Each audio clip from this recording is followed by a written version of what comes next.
Família e relações de poder no texto teatral, Walter de Lima e Devalcir Leonardo. Resumo. Esse trabalho final visa apresentar as considerações acerca dos aspectos das relações de poder na esfera familiar, presente entre os protagonistas das obras Judas em Sábado de Aleluia, do teatro de Martins Pena, e Eles Não Usam Black Tie, de Gianfrancesco Guarnieri, sob a ótica do método recepcional, que enfatiza o leitor, e dos estudos etnográficos de Pierre Bourdieu sobre relações de poder. O público-alvo escolhido foi uma turma de ensino médio do Colégio Adalto da Silva Rocha, em Luisiana, Paraná. Os mesmos realizaram atividades de análise das obras, segundo aspectos da pesquisa qualitativa, que serve para evidenciar as nuances de relações de poder nos textos dramáticos analisados, podendo assim promover a possível quebra do horizonte de expectativas, considerada fundamental na teoria de Hans Robert Jauss sobre a recepção da obra literária para ampliação do interesse por leituras, ainda deficiente na escola pública, sendo um desafio a ser enfrentado. Introdução.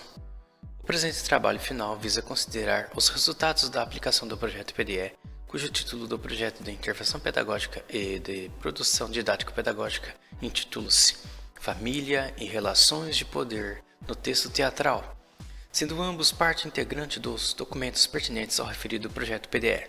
O tema abordado nesse projeto se concentra nas relações de poder presentes nas interações de convívio familiar, nas obras Eles Não Usam Black Tie, de Gianfrancesco Guarnieri, e O Judas em Sábado de Aleluia, de Martins Pena, selecionados para o projeto de intervenção pedagógica no Colégio Adalto da Silva Rocha. Isso se fez necessário, pois considera-se que, segundo os estudos de Bourdieu, as crenças sociais nos valores machistas são a base para o desenvolvimento das relações familiares.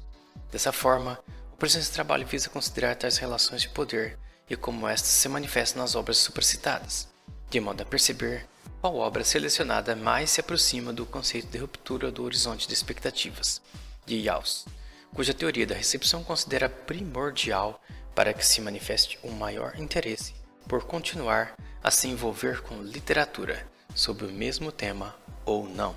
De modo geral, o presente trabalho final se propõe a apresentar as considerações sobre qual obra selecionada mais se aproxima do conceito de ruptura do horizonte de expectativas de Jauss, valendo-se para a análise das referidas obras das seguintes metodologias: quanto à abordagem dialética hegeliana, tese, antítese e síntese; quanto ao procedimento, método recepcional, determinação, atendimento, ruptura ou quebra, questionamento e ampliação do horizonte de expectativas; crítica teatral sobre Martins Pena. Para Costa, demonstra que os críticos da época e posteriores afirmam que o talento de Martins Pena era promissor para que se tornasse a expressão do ideal da alta comédia, mas como não viveu muitos anos, as suposições sobre seus potenciais dramatúrgicos quanto à comédia e possivelmente ao drama.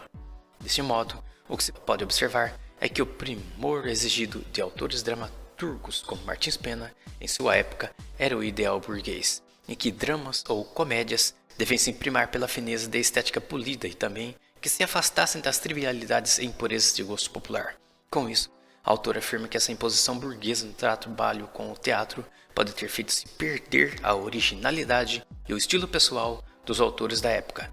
Martins Pena escreveu O Judas em Sábado de Aleluia, sinopse sobre a obra estudada no projeto. O Judas em Sábado de Aleluia, Martins Pena.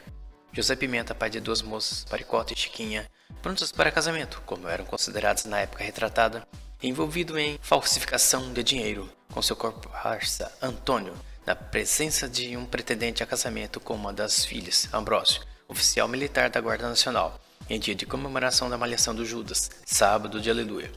Vêm-se descobertos em suas tramas soturnas por Faustino, também pretendente a casamento, porém não declarado. Este descobre tudo quando estava disfarçado de boneco de Judas.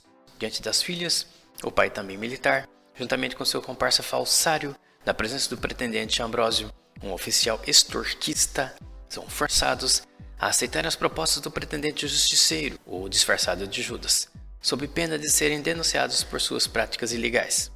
Nessa obra, o papel dos homens é de disputa de poder e argumentação.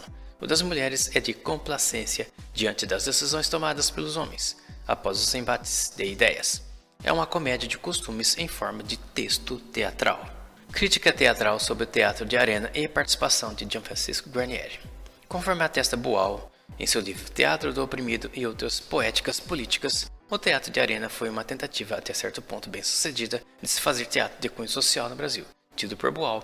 O mesmo autor foi um dos fundadores desse teatro, como revolucionário, em contraste ao teatro elitista da época, que o mesmo tinha como clássico. Sendo que, para esse autor, o teatro de arena elaborou o teatro revolucionário, pois o seu desenvolvimento é feito por etapas que não se cristalizam nunca e que se sucedem no tempo coordenada e necessariamente. A coordenação é artística e a necessidade social. Para Boal, era necessário um novo tipo de teatro que não mais apenas ensinasse e cultuasse os valores europeizados, como se para fazer bom teatro fosse necessário se igualar em temática e encenação, entre outros, aos mais famosos teatros europeus, como se São Paulo fosse uma extensão do continente e da cultura europeia. Gianfrancesco Guarnieri escreveu Eles Não Usam Black Tie e foi cofundador do Teatro de Arena. Sinopse sobre a obra estudada no projeto. Eles Não Usam Black Tie, Gianfrancesco Guarnieri. Otávio, pai e sindicalista, tenta conciliar sua militância com o convívio difícil entre si e Tião, seu filho mais velho. Tião viveu algum tempo na casa do tio, na cidade, e em consequência disso, não reconhece o trabalho do pai como importante, principalmente por morarem na favela. O envolvimento da mãe, Romana, nesse embate é de ponderação, pois materializa o papel e a limitação de cada um na vida.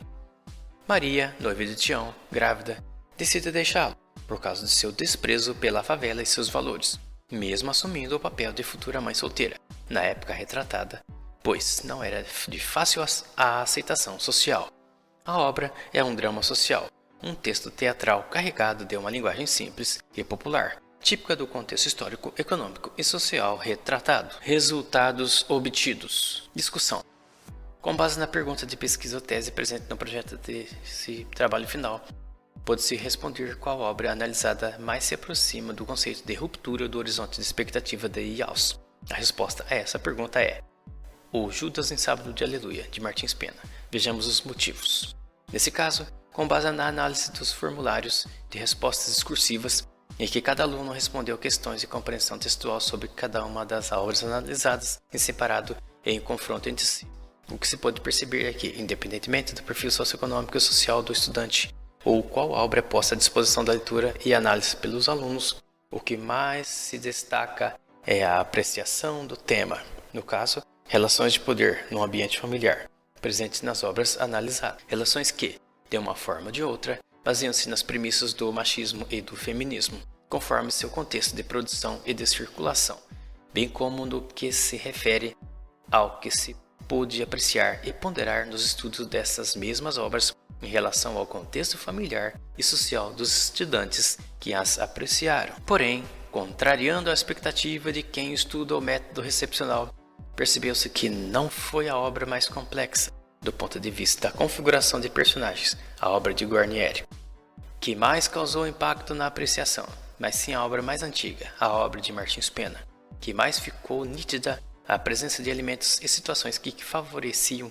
o machismo como regra social da época. Essa percepção do embate entre machismo e feminismo é que favoreceu a análise crítica dessas obras e contrapôs o que se esperava dela. Outro fator que ficou evidente é que o gênero textual escolhido pouco interferiu na apreciação da obra, ou seja, tanto o teatro quanto o romance ou poesia ou outro, se analisados com base em temas sociais, machismo, feminismo, poder, exclusão social, etc., é que faz com que os alunos passem de meros espectadores de uma obra a melhores leitores, tornando-se críticos no trabalho com literatura, podendo a inspiração para a continuação não ser necessariamente dentro da leitura, mas também na produção textual e na dramatização teatral com enfoque social. Considerações. Com base no disposto nesse trabalho final, considere-se que o trabalho com literatura em sala de aula, sem uma metodologia embasadora, terá mais uma atividade sem grandes objetivos. Porém, o que se percebeu nessa aplicação do projeto, envolvendo o método recepcional, é que o trabalho com literatura deve ser de investigação dos seus elementos textuais e extratextuais, principalmente os ligados ao seu contexto de produção e de circulação da época de sua publicação. considerando também o que a mesma obra pode representar no momento de sua leitura, pois o leitor ressignifica a obra lida, conforme seu contexto de circulação atual. Os valores do leitor e sua forma de compreender o mundo. Ficou evidente a preocupação dos estudantes diante da descoberta do significado das atitudes dos personagens que, no seu contexto de produção, representavam um modelo social e, com isso, um retrato social quase que fotográfico e evidenciava as nuances de poder nas relações familiares, pautados pelo machismo.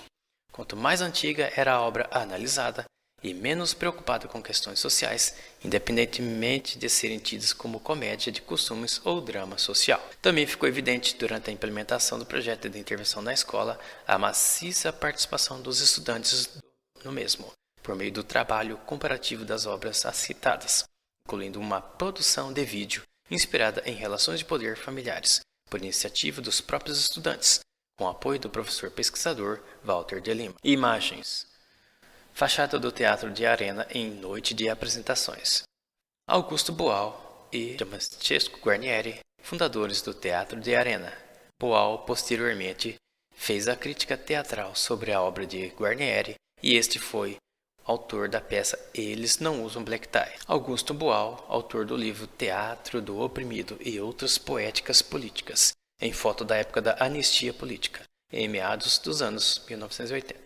O livro de Augusto Boal sobre o Teatro de Arena e a participação de Gianfrancesco Guarnieri em sua obra Eles Não Usam Black Tie. O sociólogo francês Pierre Bourdieu, autor do livro intitulado A Dominação Masculina. O livro de Pierre Bourdieu, sociólogo francês, intitulado A Dominação Masculina sobre o Machismo como Fator de Exclusão Social. A estudiosa do teatro brasileiro Iná Camargo Costa, que fez a crítica sobre o teatro de Martins Pena e seu contexto na atualidade. Página inicial da crítica teatral de Iná Camargo Costa sobre Martins Pena e suas obras. Gianfrancesco Guarnieri, autor da peça Eles Não Usam Black Tie, cofundador do Teatro de Arena. O Teatro de Gianfrancesco Guarnieri, intitulado Eles Não Usam Black Tie, na forma de livro. O Teatro de Gianfrancesco Guarnieri, intitulado Eles Não Usam Black Tie, na forma de filme, sendo o próprio Guarnieri um dos protagonistas. Encenação da peça Eles Não Usam Black Tie, de Gianfrancesco Guarnieri, no Teatro de Arena.